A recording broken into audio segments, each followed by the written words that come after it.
Welcome to the Canoga Park Youth Arts Center's new series, Road Trips to the National Parks. So each class, we're going to be traveling to a different national park that we could actually drive to from LA. They're all kind of in the western part of the country. So the first national park we're going to go to, one of my favorites, is the Avenue of the Giants. Now, when they say giant, they mean redwoods, actually ocean redwoods, because there's two types of redwood trees. And you can see this is a very distinct point of view. Imagine, if you could for a moment, laying on your back and looking up in the middle of a redwood grove. This is what you would see, because perspective tells us that the tree is fatter where it's closer to you and gets skinnier as it travels away. So all of these trees are growing up and away from you, and they're all fatter, hanging out where you are, laying on the ground. Let's take a look at some beautiful pictures of the Avenue of the Giants. This is where we can find it. It's in Northern California, and it used to be part of the 101 freeway, but then they kind of made it its separate thing. So it's got a lot of places that you can, little parks and side things, attractions that you can go to along this Avenue of the Giants. This is kind of like our inspiration for the day. You'll probably see a lot of these types of photographs. This is a common type of photograph. And these are all the redwoods. You can see they're all growing up, and we're laying on our back, looking up to the sky. Here's another version of that, only you can see we see more of the ground. The other one, we don't see any of the ground, but this one we see it. And look how far the tree goes before we see any of the greenery. Look how far. The tree goes all the way up to here before we start seeing any of the greenery. That's going to matter when I tell you about how we're going to draw our trees. Look at this serene, beautiful picture. So the redwoods are a remarkable place. The trees there are hundreds of years old. There's a tree there called the immortal tree that has survived being struck by lightning, survived a flood, and survived the loggers. So there's a tree there you can drive through. There's a tree there that was turned into a house.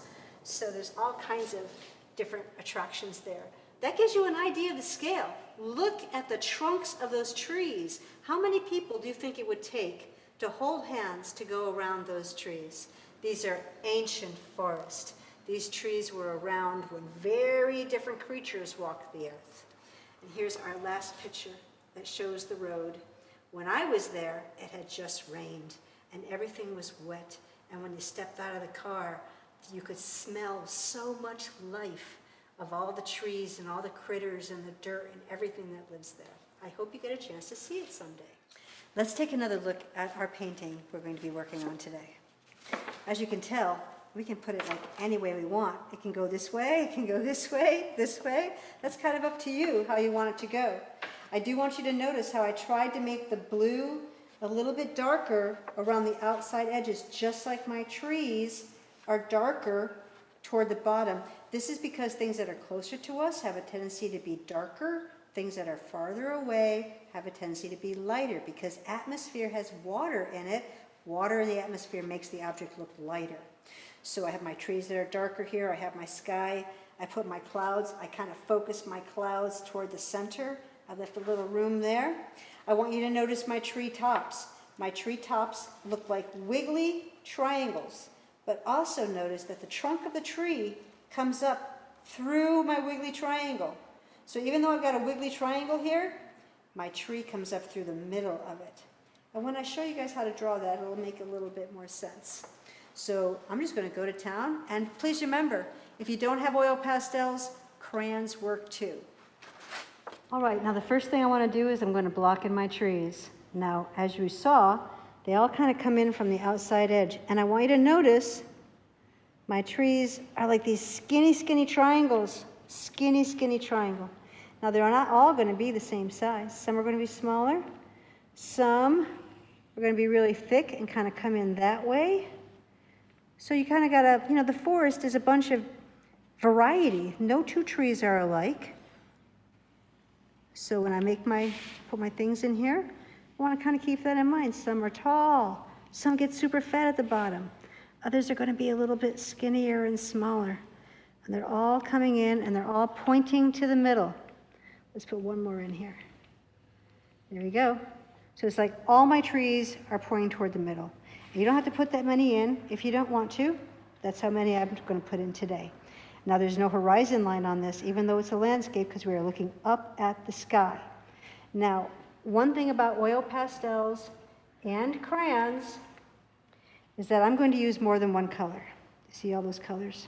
I'm using red, orange, and brown. And I'm even going to throw some purple and black and blue in there later. So the first thing I'm going to do is my tree we know is more of a brown hue.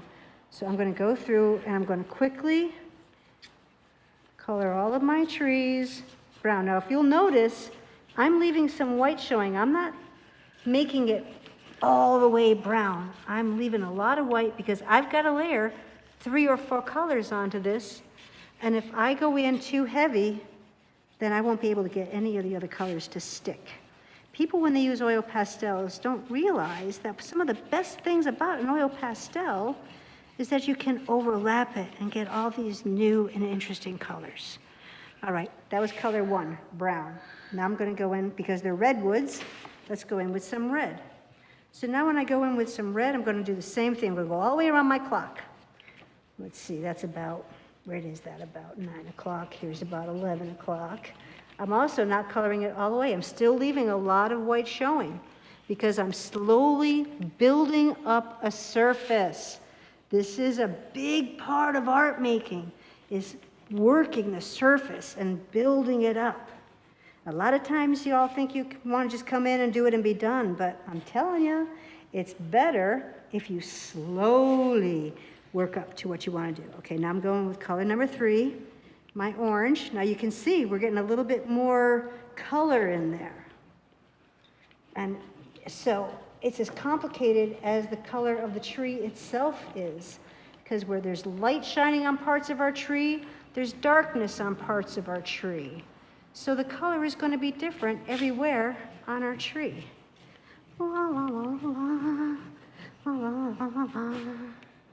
Now, I'm being kind of quick here, but you guys, when you're doing yours, you could probably clean up the bottom where it's going to the edge of the page. Now, we used all 3 colors, but what I like to do is I'm going to go back and remind everybody that this is really a brown tree. So I'm going to put one more layer of brown. Can you see how that looks a little bit different than what we got going on here? It's a little bit darker. Let's go counterclockwise this time. So I'm using my brown. I'm kind of putting one last base color on here. That going on. All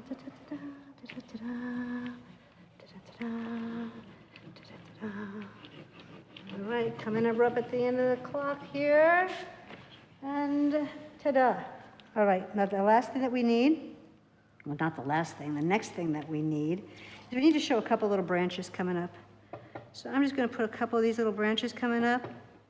Just a little bit, little dink, dink, dink. They get smaller as they go up. These are just some branches. They're barely going to show, but we got to have something like that going on because they do have some branches. Whoops, just broke my crayon. All right, just a little bit, like little whiskers growing up there. There we go. Remember, they're all pointing, everything's pointing toward the middle. It's all about pointing toward the middle.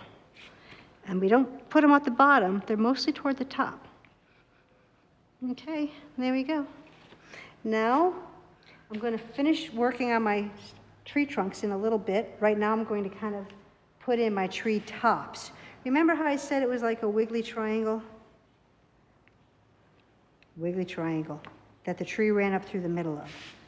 Wiggly triangle that the tree runs up the middle of. Wiggly triangle, overlapping is okay, that the tree runs up the middle of. Wiggly triangle. So all we're doing now is we're putting these wiggly triangles in. It's okay if they overlap them. Wiggly triangle, wiggly triangle, wiggly triangle, wiggly triangle. Okay, so now we got kind of know where we're headed with this. Now I'm going to have to color in.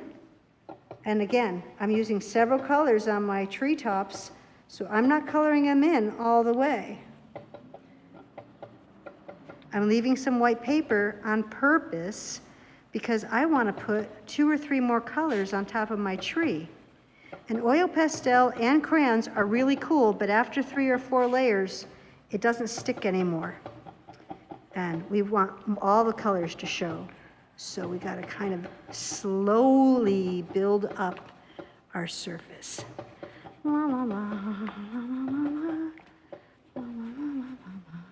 Maybe I shouldn't have put in so many trees, huh? All right. Okay, I'm just going to put the yellow sun here just so I make a notation of where my sun is. My sun is going to go there. I'm not going to leave it yellow. I want it to be more of a white sun, but I'm going to leave my sun there. Here's our basic kind of preliminary drawing. Now I'm going to go through and I'm going to start putting my shadows in. I want my trees to be darker at the bottom. I'm using a little bit of black, and I'm gradually making it lighter as it goes. Not like a line. It gradually gets lighter as it travels up the tree. So this part of it is going to be a little bit darker. Now I'm going to use another color besides this black, but I thought I'd start with the black. Okay, so it's only at the bottoms of the tree that things get dark. The higher up in the sky it gets, the lighter the tree is going to become. So all of this dark stuff kind of sticks around at the bottom. Now did you know that redwood trees are very resistant to fire? That's why they don't burn so much, and part of that is because of their tree trunks and a chemical that their tree trunks have in them that makes it hard for them to burn. Okay, now here I'm going to surprise you. Blue. Not only am I putting some blue in my trees to help make that look dark, I'm also going to put some blue in the green treetops. So I'm just putting a little bit of blue on top of that black. Not a whole lot, just a little bit.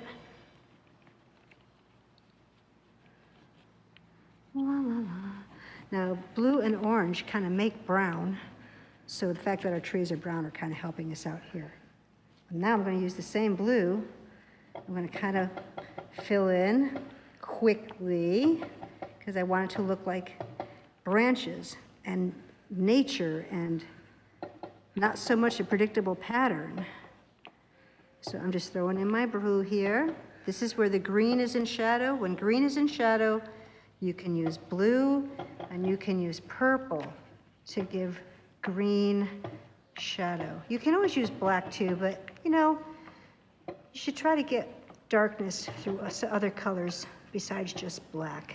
Black's kind of like the easy way to go, but I think sometimes it looks better when we try other colors. Now, yes, I'm going to use purple. That's my last color.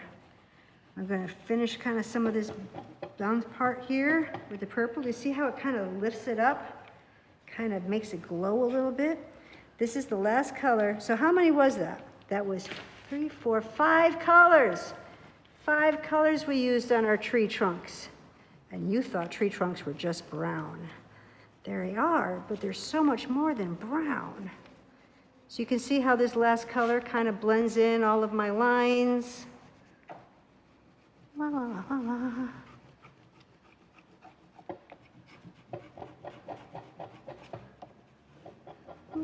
Okay, one last thing we're going to do here is add a little bit of light green to our trees. And I'm going to kind of fill in the rest of the area. Anything that hasn't been filled in with my trees up until now, I'm going to fill in. Breaking my crayons, but they always break. I kind of like, oh, I forgot this guy. Maybe a fire came through and got him. All right. So anything that's left here, I am just coloring in with my light green color. So now that was 3 colors on my treetops: blue, dark green, and light green.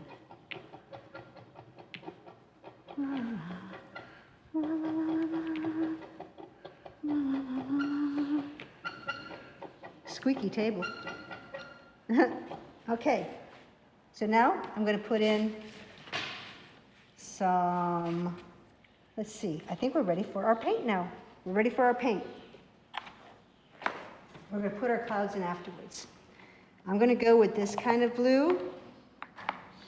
And now look, I know you're going to say, what's she doing? Tell me how to paint. But I'm going to tell you how to paint anyway. So when you go to start painting, we're only going to be using one color on this. This is my third helping of water, right? So I bring over the water and I'm mixing it up, and I'm mixing the color every time I go over there.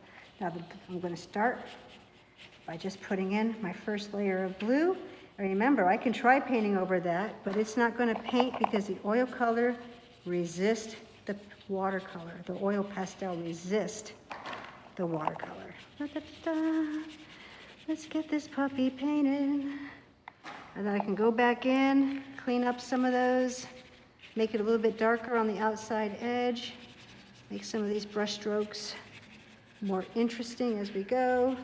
Don't want them to look like I'm coloring in the lines. I want them to look like they're more natural than just I had to paint between the lines. So my brush is going, look at that, my brush is going all different directions. I'm going to leave my sun white. La la la la. There we go. Last bit.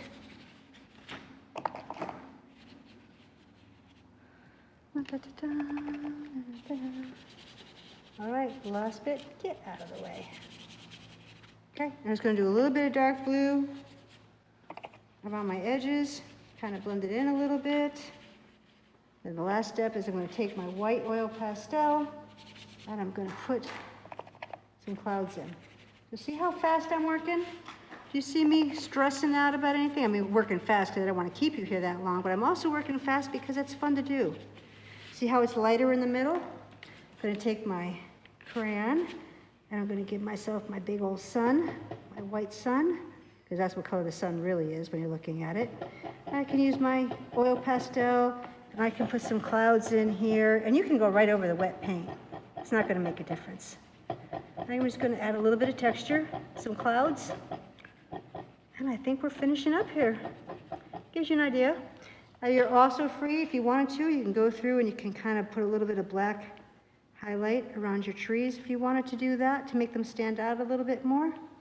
But you can leave it like that. You can tell I did it on that one. I'll hold them both up so you can see. Wow, that was exciting, like speed painting. So let's hold these two up.